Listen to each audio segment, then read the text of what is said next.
It's Monday morning here at Muscle Serpents Daily, and I have my Super Sun Glow boa. This is my first boa I ever actually got in my collection, and she still hasn't bred yet. Hopefully this year she'll breed. I tried to breed her last year, and I don't know, she just maybe wasn't big enough. I kind of just really slowly fed her. I was kind of really heavily influenced early in my boa career by Vin Russo, who's a underfeeder. And sometimes you get carried away, you want to see babies, and I just kind of always fed her very gingerly. And hopefully this year she'll breed for me. And sometimes when you save up these females, you actually come up with the perfect mate for her, and I got a really good idea of what I want to breed her to and who I want to breed her to. So you'll find out that later in the season as we get into the breeding season. But anyway, we're gonna take a look in my incubator, see if anything hatched. I had a potential, one egg clutch that could be something really good. I don't know if we got what we wanted, but that's the excitement of coming in Monday morning sometimes. I cleaned snakes yesterday early in the morning with my cousin Mario and his sons, and we really didn't look at anything in the incubator. So hopefully we have something that's exciting waiting for us. All right, so we're gonna actually go into that snake room right now, and we're gonna take a look and see what's going on here on a Monday morning. You never know what could show up, what could be there, what cool stuff we might see. And I hope you guys are having a good Monday. Mondays are always tough sometimes to get over that hump, but once you do, a lot of good things happen. I always find that the weekend is kind of like a little bit of a lull, and then Monday feels overwhelming because we're so used to just relaxing on the weekend. Now we're getting back into the into the thick of things, so to speak. And so you got to wake up again and smell the coffee. Luckily for me, I try to make Monday an easier day for me in terms of my workload. And this way, Tuesday and Wednesdays are my busy days, and this way I can kind of ease into it. So guys, follow me into the snake room. Oh, wait a minute, we're already here. Let's take a look. This is my Mandarin female that I bred this year. She's not really the biggest. She was eating really well. I bred her to the Mandarin male that I have that I've bred before. And I was hoping to get super Mandarins. I only got one egg clutch. Well, there's a lot of slugs, but there was one egg that was good. I put it in the incubator. We're gonna take a look and see it hatch today, and we'll see what we got. I mean, she's a really high expression Mandarin. As you can see, she's got a lot of red in her. And as these Mandarins get older, they get a little browned out, but she's really exquisite. The male is pretty comparable to this too. So what I was obviously going for is the super Mandarin. With a one egg clutch, the odds are not that good, obviously. It's only 1 in 25% chance. So we'll have to take a look at that. I wanted you to look and see what the mama looked like though, so you can see what we're dealing with here. All right, here we got it. Here's the baby that hatched out. It looks to me like it's probably Mandarin, but it's very high expression Mandarin. I mean, I don't know if I want to call this super Mandarin.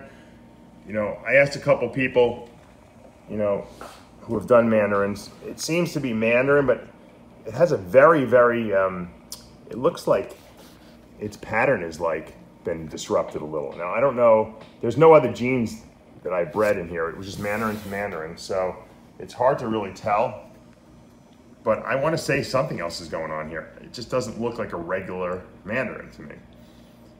The pattern is off, and it's very high expression red. Now, remember, this thing just hatched. It hasn't shed yet, so this thing could certainly get redder. I don't know. Once again, I'm really just going to keep watching it. Certainly not going to release this thing to anyone because it seems like it's a very high expression. And once again, look at what's going on with the pattern. I mean, what's this stuff going on here? I don't know. It's just definitely disrupted pattern. Like there's some kind of pattern mutation here going on almost. So we'll keep an eye on this.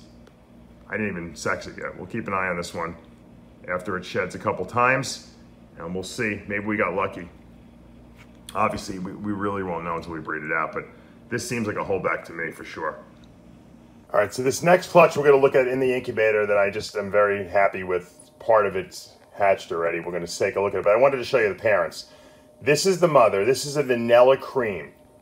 Okay, this is the vanilla and the fire gene. When you combine these, they create and act like super. That means that the vanilla and the fire gene actually sit on the same allele, genetically speaking, and they can combine with each other. So normally, if you have 2 copies of a fire gene on the same allele, you have a super fire, right? If you have 2 copies of a vanilla on the same allele, you have a super vanilla.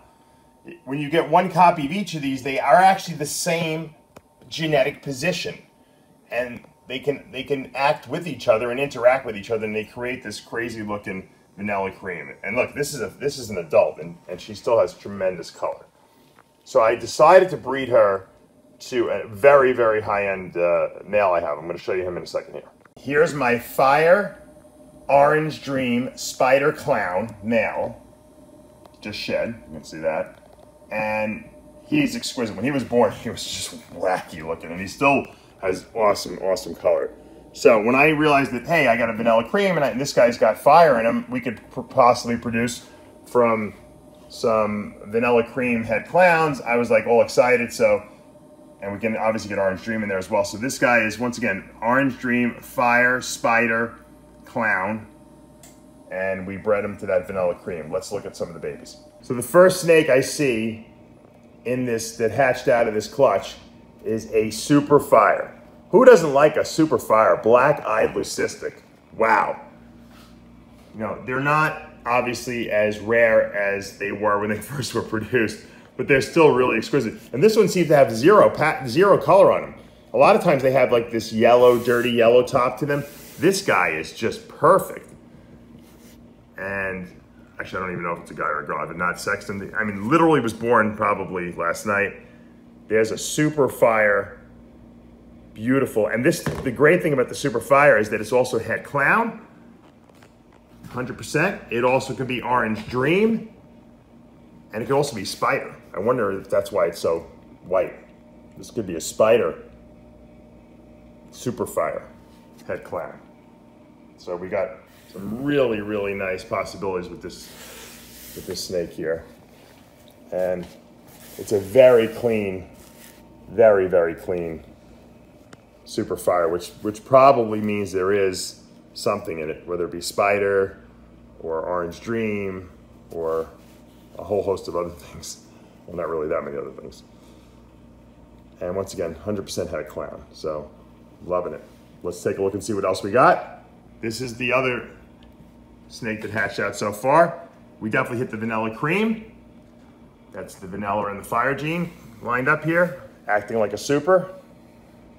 I believe there might be Orange Dream in here too. It's looking a little orangey. I'm trying to like really take a little good look. Once again, we're gonna have to see these things shed a few times because Orange Dream looks better as it sheds. It is a slightly darker version of a vanilla cream, which tends to make me believe that there is Orange Dream in here. Also, I don't believe there's any spider in here. It doesn't look very spiderish to me. So I'm assuming this is a vanilla, Orange Dream, vanilla cream, 100% head clown. Wow, that's pretty special. That's really cool. That's cool. Only 2 snakes so far popped out. So far we did pretty good. We got a completely white, black-eyed leucistic, and we got what looks to be an Orange Dream, vanilla cream head clown. So love it. Let's see what else. Let's take a look at the egg box and see if there's anything else we can see. Oh, we got another head sticking out. Oh, I don't know if you saw that. It was a white snake though, so that's definitely another Super Fire. What else is in there we won't know, obviously. So let's put these guys back. There's 1, 2. Okay, you guys are gonna go back in your egg box. Seems like almost everything's pipped. Well, oh, there's another Super Fire coming out right there. Wow. Pretty cool. And there was one right here too that I saw popping its head out. So we got 2 more Super Fires. All 100% head clown and possible Orange Dream spiders. Oh, there they are. Look at that. Wow, they're performing. When do you ever see this? Actually getting snakes that are performing with the egg box open. For the camera, nonetheless. All right, so there's only one that didn't slit the top on its own, and that's this one, I believe. So I'm gonna put a little scissor slit in there. I don't cut eggs. I did it my first year just because I used to watch all these guys on TV cutting eggs, and there's no reason to cut these eggs. I wait until one pips, and then if I see one of the eggs that didn't pip, I'll just put a little slit in it just to give it the ability to come out. I think it's traumatizing to the snake to cut open the whole, like a huge window on the top. I mean, guys can do what they want, but I think it's good to give the snake the ability to free itself, but it'll come out when it's ready. All in good time.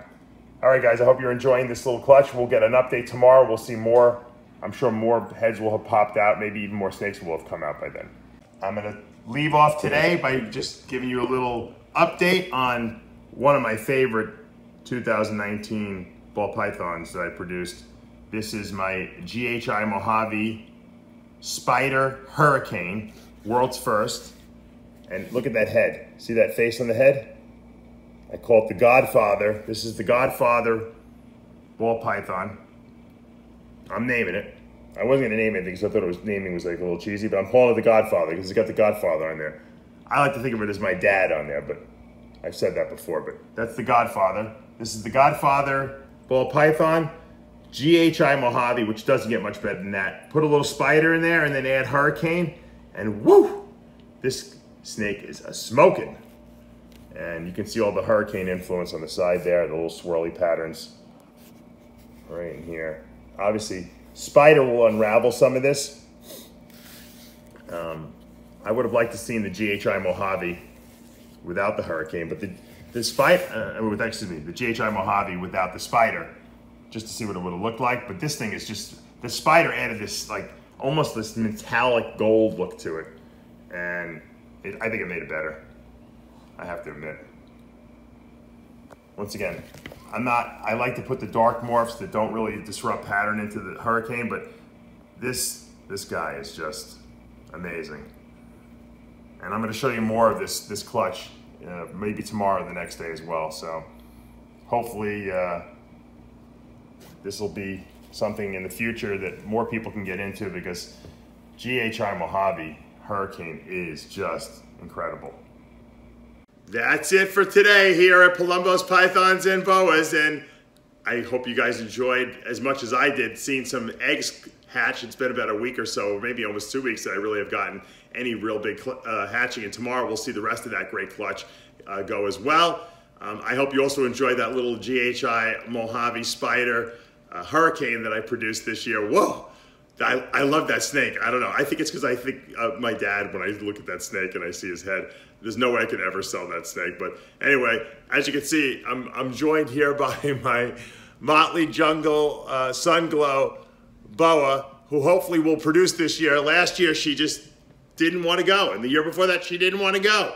So these boas, they decide when they want. Hopefully this year will be the year. I'm trying to think of who I'm going to pair her up with. That's the fun. That'll start taking place as we get closer to the fall, though, however. We're still in the month of August. You know, here in Florida, the kids go back to school in August. I'm from New York, where we used to go back to school in September, so it's kind of like a little weirdness, although my kids are still too young, really, to even appreciate that. But I see all the kids going back to school, and that just indicates to me that the summer is coming to an end. But hey, let's enjoy it while it's still here. We still have the rest of the month of August. Guys, hopefully you're having a great Monday, and make sure you subscribe, hit like, and turn on your notifications because you don't want to miss a single video. We'll see you back tomorrow.